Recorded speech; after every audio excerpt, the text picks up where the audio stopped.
वाले हैं कि राहु और केतु का प्रभाव मिथुन राशि वालों पर अगस्त से लेकर दिसंबर 2024 तक किस प्रकार से पड़ने वाला है।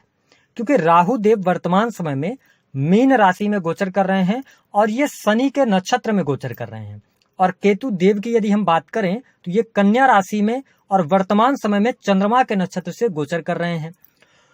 जो केतु का गोचर है यह 2 दिसंबर 2024 तक चंद्रमा के नक्षत्र में होगा। तो आइए जानते हैं कि आने वाले 5 महीने में कौन सी 5 अनोखी घटनाएं आपके जीवन में घटित होने वाली हैं और किस पौधे की पत्ती से राहु को आप बैलेंस कर सकते हैं, इस पर भी विस्तार से चर्चा करेंगे।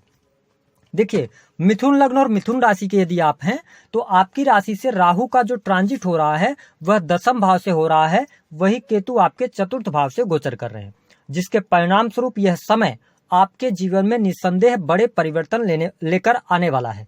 विशेष तौर पर जो पहली बड़ी घटना आपके जीवन में देखने को मिलेगी अगस्त से लेकर दिसंबर के मध्य में, तो यहाँ पर आप देख पाएंगे कि जो अभी तक भाग्य का सहयोग आपको नहीं प्राप्त हो पा रहा था, तो भाग्य का सहयोग मिलना आपके लिए शुरू हो जाएगा।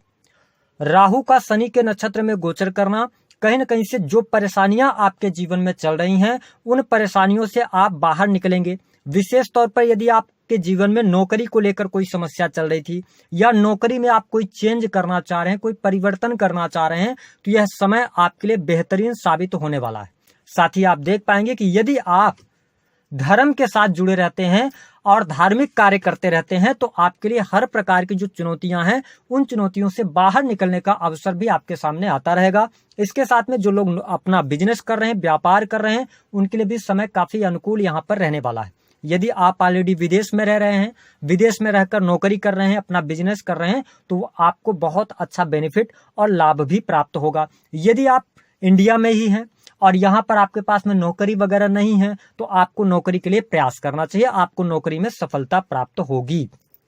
बात कर लेते हैं दूसरी जो बड़ी खुशखबरी या बड़ी अनोखी घटना आपके जीवन में होगी, वह स्टूडेंट और विद्यार्थियों के लिए रहेगी। विशेष तौर पर यदि आप किसी भी प्रकार के कोई कॉम्पिटिटिव एग्जाम आपने दिया है, स्पेशली यदि देखा जाए तो हॉस्पिटल से रिलेटेड, जुडिशरी से रिलेटेड, या इसके अतिरिक्त इंजीनियरिंग का फील्ड हो गया, आईटी सेक्टर हो गया, है ना, मेडिकल लाइन हो गया, तो इन सेक्टर्स में अगर आपने कोई एग्जाम दिया है तो आपको अचानक से वह एग्जाम क्लियर होगा जिसके बारे में आपने कल्पना भी नहीं की थी। ऐसी परिस्थितियां आपके लिए बनेंगी और कोई बड़ा उच्च पोस्ट यानी उच्च पद आपको प्राप्त होगा गवर्नमेंट सेक्टर के अंदर। ये टाइम फ्रेम रहेगा अगस्त से लेकर दिसंबर 2024 तक। तो ये बहुत ही अच्छी स्थिति यहाँ पर आपके लिए बनती हुई नजर आएगी। साथ ही आप देखेंगे कि आपके पर्सनालिटी में, आपके बोलचाल में भी काफी ज्यादा आकर्षण आप लोगों को आकर्षित करेंगे, क्योंकि राहु की जो पंचम दृष्टि है वह आपके 2nd हाउस पर पड़ रही है। तो क्या होगा ना कि आप अपनी वाणी के माध्यम से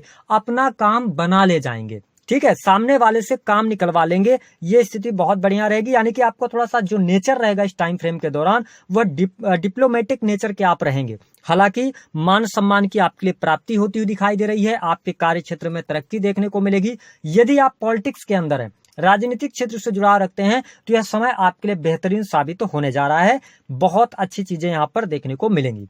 तीसरी जो अनोखी घटना आपके जीवन में देखने को मिलने जा रही है, जो मिथुन लग्न या मिथुन राशि वाले जातक हैं, आपके कोई भी कार्य होंगे, देखिए आपकी दशाएं और आपकी पत्रिका भी मैटर करती है, लेकिन गोचर के आधार पर अगर मैं देखूं तो यदि आप शत्रुओं से परेशान चल रहे थे तो शत्रु संबंधित समस्याएं आपकी दूर होंगी, ठीक है, शत्रु आपके पराजित होंगे। इसके साथ कोर्ट कचहरी आदि में कोई मैटर चल रहा था, कोई मामला चल रहा था, तो उन तमाम मामलों से आप बाहर निकलेंगे, ठीक है, कोर्ट कचहरी आदि में आपको विजय प्राप्त होने के योग दिखाई देते हैं।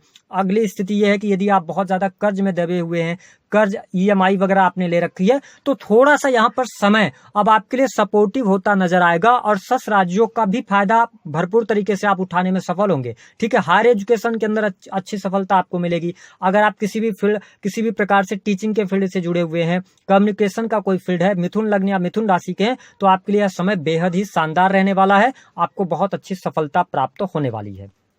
इसके साथ रुके हुए कार्य पूरे होंगे, व्यापार बिजनेस से आपको लाभ प्राप्त होगा। यह स्थिति भी आपके लिए बहुत बढ़िया रहेगी। इसके अतिरिक्त यदि देखा जाए तो जो चौथी अनोखी घटना आपके जीवन में देखने को मिलेगी, देखिए मिथुन लग्न और मिथुन राशि वालों, इस टाइम फ्रेम के दौरान आप देखिए केतु देव ना चंद्रमा के नक्षत्र से गोचर कर रहे हैं, ठीक है, और चंद्रमा आपके दूसरे भाव के स्वामी हैं। और केतु पर देवगुरु बृहस्पति की दृष्टि है। इसका यह मतलब है कि इस टाइम पीरियड के दौरान आत्मिक संतुष्टि आपको प्राप्त होगी, भूमि भवन वाहन से संबंधित कार्य आपके बनेंगे, लंबे समय से प्रॉपर्टी बेचना चाह रहे थे, उचित मूल्य आपको नहीं मिल पा रहा था, इस दौरान आप प्रयास कीजिए, आपको सफलता मिल जाएगी। नए मकान लेने के योग दिखाई देते हैं, वाहन आप चेंज कर सकते हैं, सुख सुविधा से जुड़ी चीजों में आपकी वृद्धि होगी, बाहरी लोगों का सपोर्ट भी आपको प्राप्त होने वाला है। यह स्थिति बहुत बढ़िया आपके लिए रहेगी। माता पिता का साथ मिलेगा आपको, आपके परिवारजनों का साथ मिलेगा, आपके परिवार में शुभ अथवा मांगलिक भी कार्यक्रम होंगे। ये स्थिति भी आपके परिवार के लिए काफी अच्छी है, सुख सुविधाओं के लिए भी काफी अच्छी परिस्थिति यहाँ पर बनती नजर आ रही है। पांचवी और अंतिम घटना की यदि हम बात करें तो देखिए, आपको अपने दाम्पत्य जीवन पर जरूर ध्यान रखने की आवश्यकता रहेगी, क्योंकि यहाँ पर दाम्पत्य जीवन में वाद विवाद की स्थितियां या ऐसा कारण आपके जीवन में जरूर बनेगा कि आपको पति पत्नी को किसी भी कारण से एक दूसरे से दूर रहना पड़ सकता है। वो कोई भी कारण हो सकता है कि यदि आप जॉब में है तो आपका ट्रांसफर कहीं हो जाए, है ना, या हो सकता है लड़ाई झगड़े वाद विवाद की स्थितियां, तो थोड़ा सा दाम्पत्य जीवन पर आपको ध्यान रखने की आवश्यकता रहेगी। हालांकि जो लोग ज्योतिष, तंत्र, मंत्र, साधना, आध्यात्मिक क्षेत्र से जुड़े हुए हैं, उनके लिए राहु केतु का यह जो नक्षत्र परिवर्तन है, या शनि के नक्षत्र में और चंद्रमा के नक्षत्र में गोचर है, यह काफी शानदार यहाँ पर रहने वाला है। हालांकि प्रेम संबंध के मामलों की यदि हम बात करें तो प्रेम संबंधों में आपके लिए अनुकूलता दिखाई देती है। अगर आप विवाह की तरफ आगे बढ़ना चाह रहे हैं, प्रेम विवाह करना चाह रहे हैं, तो अभी आपको थोड़ा सा इंतजार करना पड़ सकता है। इस समय अवधि के दौरान विवाह से संबंधित बात डिले हो सकती है या नहीं बन सकती है, ऐसी भी स्थितियां होंगी। हाँ, मिथुन लग्न और मिथुन राशि वालों, एक बात का आपको और ध्यान रखना है कि इस समय अवधि के दौरान धन लाभ भी आपके लिए बढ़ता हुआ नजर आएगा, धन की स्थिति आपके लिए बेहतर होती नजर आएगी। लेकिन ध्यान क्या रखना है कि देखिए, राहु की जो दृष्टि है ना, पंचम, वो सेकंड हाउस पर है, और इनकी जो सातवीं दृष्टि है वो आपके कहां पे पड़ रही है, फोर्थ हाउस पे पड़ रही है, और इनकी नवम दृष्टि आपके सिक्स हाउस पे पड़ रही है। तो ध्यान क्या देना होगा कि यदि आप शेयर मार्केट वगैरह आदि में पैसा लगाते हैं तो बहुत सोच समझ कर लगाइएगा, ठीक है। और इसके अतिरिक्त अगर आप कोई प्रॉपर्टी वगैरह ले रहे हैं, ठीक है, तो आप उस प्रॉपर्टी से रिलेटेड डॉक्यूमेंट्स की जो जांच पड़ताल है उसको आप देख लें। तो इसके बाद अगर आप आगे बढ़ेंगे ना, तो हर कार्य आपके अच्छे बनते नजर आएंगे। आप किसी आध्यात्मिक गुरु के सानिध्य में जा सकते हैं, उनके मार्गदर्शन में चलने का प्रयास करेंगे, धर्म कर्म के प्रति आप में रुचि जागृत होने वाली है। तो मैं कुल मिलाकर यहाँ पर मिथुन लग्न और मिथुन राशि वालों के लिए अच्छा देख रहा हूँ। यह टाइम फ्रेम बहुत बढ़िया है। यदि आप क्रिएटिव फील्ड से जुड़े हुए हैं, ऑनलाइन के पोर्टल से जुड़े हुए हैं, या सेल्स मीडिया मार्केटिंग से जुड़ा काम करते हैं, तो थोड़ा संघर्ष है, इस दौरान आपको संघर्ष करना पड़ेगा। हालांकि चीजें आगे चल के आपके लिए बहुत ही बेहतर होती नजर आएंगी। तो कुल मिलाकर अगर हम देखें तो मिथुन लग्न और मिथुन राशि वालों, आने वाले टाइम पे ये 5 अनोखी घटनाएं आपके जीवन में जरूर देखने को मिलने वाली हैं। जरूरत से ज्यादा विश्वास ना करें, और अगर आप कहीं पर पैसा लगा रहे हैं तो सोच समझकर पैसा लगाइएगा, ठीक है। हाँ, लॉन्ग टर्म के निवेश की तरफ आप जाना चाहते हैं, सेफ इन्वेस्टमेंट है, तो उधर आप बढ़ सकते हैं। उपाय क्या करना है, देखिए, राहु 10वें भाव से जब गोचर करते हैं तो हम लोग यही कहते हैं कि राहु जिसका 10 में, दुनिया उसके बस में। तो ये चीज बहुत बढ़िया है। लेकिन करना क्या है कि आपको राहु का उपाय, आपकी पत्रिका में कितना भी खराब राहु होगा, आपको करना क्या है, प्रतिदिन आप सुबह नहा धो लें, ब्रश वगैरह करने के बाद, नहाने धोने के बाद आपके घर में यदि तुलसी का पौधा है तो 2 पत्ते तुलसी से तोड़ लें, और मतलब खाली पेट, यानी कि आप कुछ भी ना खाए हो, तब उस तुलसी के दोनों पत्तों को आप अपने मुख में रखकर चबाइए और उसको खा जाइए। लगातार 3 महीना आपको करना है, 90 दिन लगातार आपको करना रहेगा। यदि आप ऐसा करते हैं तो कितना भी खराब राहु आपकी पत्रिका में होगा, वो आपको अच्छे रिजल्ट देना शुरू कर देगा। दूसरी बात कि अगर आप नौकरी में हैं, करियर में हैं, तो मल्टीपल काम की तरफ आप अग्रसर हो सकते हैं। बिजनेस कर रहे हैं तो मल्टीपल बिजनेस की तरफ आप आगे बढ़ेंगे। इस टाइम पीरियड के दौरान करियर पर आप पूर्ण रूप से फोकस्ड रहेंगे, चीजें आपके लिए बेहतर होती नजर आएंगी। तो दी गई जानकारी पसंद आई है तो वीडियो को लाइक कर दें, चैनल को सब्सक्राइब